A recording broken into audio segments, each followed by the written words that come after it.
Hey everyone, and welcome back to the Botch Pit. This is Chris, and I'm here with something altogether different from the pit tonight. This is the beginner's guide to StarFinder. I know, weird, right? Not to worry, we're not abandoning the Chronicles of Darkness or World of Darkness lines. We're just branching out to other games that interest us, or may not be getting all the attention we feel it deserves. This is going to be a bit of a brief video. This is more of a, just how we're approaching it and breaking it down. So, because this is a meaty book and extremely different than anything we have covered before, we normally go through lore first, and then different aspects of characters in the games and the method of which they perform their actions, what have you. Well, StarFinder is actually more of a traditional core book, more a series of classes, technical aspects, dice systems, etc. If you were to look at the way the New World of Darkness launched back in 2003 off the top of my head, they put out the World of Darkness core book first and then made it as if all the game lines like Vampire, Mage, and whatnot were supplements to that core book. Well, StarFinder is very much in the D&D vein of that, where they have a primary book and everything else adds onto it. So, before I get into everything, when I cover this book, there are 3 sections that stand out to me for different reasons regarding the StarFinder book. First is the equipment, gear, and weapons section.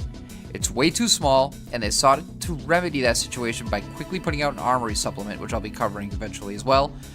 Next is the settings section of the book, which is also extremely lacking, but they also bolster it by releasing the Pact Worlds, which I'll also be covering. No surprise. And that kind of... Again, I'm not getting into what lore there is yet. I'll do that in a separate guide, but this is think of it like all the worlds around the central hub of existence.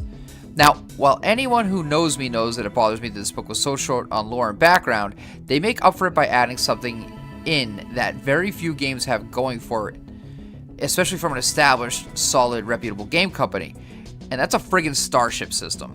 That's right, Starship travel, combat, and all sorts of fun shit that's in short supply everywhere else. They've got it in droves. It is, again, this is a very robust book, and they dedicate a lot of space to this. Mostly because this is a sequel, and again, I'll talk about this in a moment, a sequel to Pathfinder, which did not obviously have starships.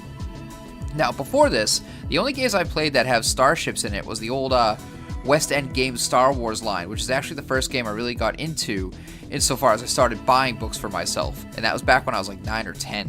In fact, I'm fairly sure it's my first tabletop role-playing game, period. Now, my major qualm with their starship system is that it's heavily reliant on using miniatures and a grid map, things which I never utilize in my games. I've always tended to rely on imagination and a fair amount of bullshit to keep my storylines going, and taking to the system is going to take an adjustment or two for me. I really have 2 choices here: embrace what they've handed you, or using some haphazard method of homebrew to adjust my game to how I typically play.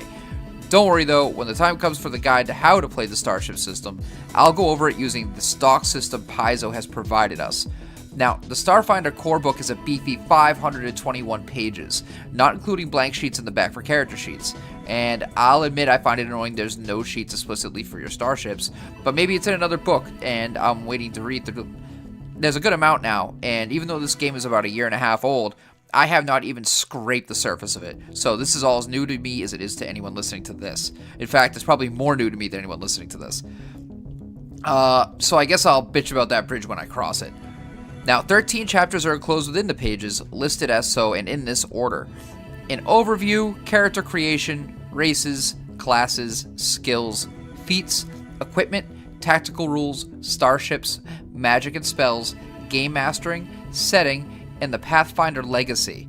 Now, it's important to mention while StarFinder seems like a spin-off of Pathfinder, it's in reality a distant sequel.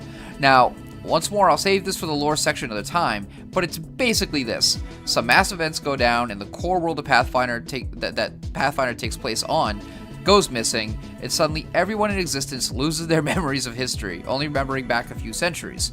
Now, everybody remembers their lives, who they're related to, what they do, things like that, but everything else goes away.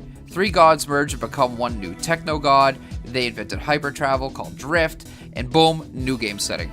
As far as copping out to a plot, it's a solid and fun one, and I'm behind it because of what this book is. Now, what this book is, friends, is a book far more concerned with systems versus story. They want to leave that mostly to you, and that's okay. It's just something people coming from the storytelling systems by White Wolf and Onyx Path aren't quite used to. I know, because at this point, I'm one of them. Fortunately, my background is varied, and my ADHD will help me break all this down for my friends acquainted to the Chronicles and Worlds of Darkness. I think the primary issue is all the system reliance Paizo assumes you want to have, and to their credit, they're mostly accurate.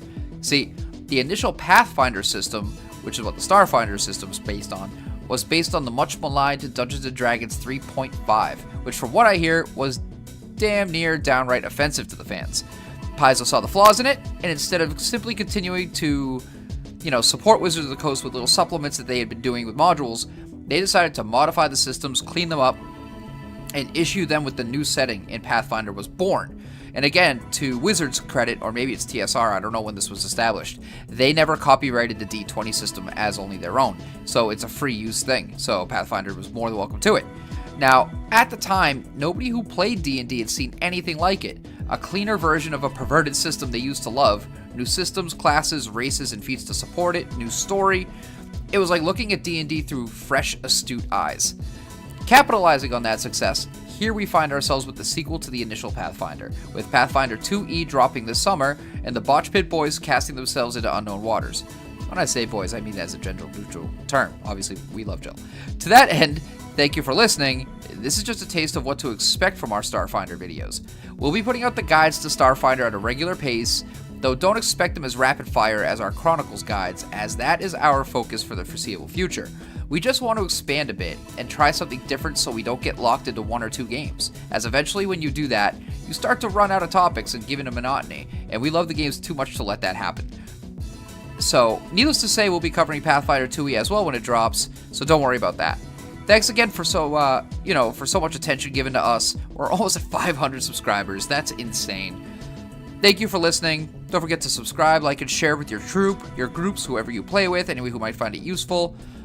Anything you want us to cover specifically, never hesitate to let us know in the comments section, or email on thebotchpit.com, anywhere, or Facebook groups, or Twitter. We're like everywhere now. So, we love you all. Thank you again. This is Chris. Talk to you next time.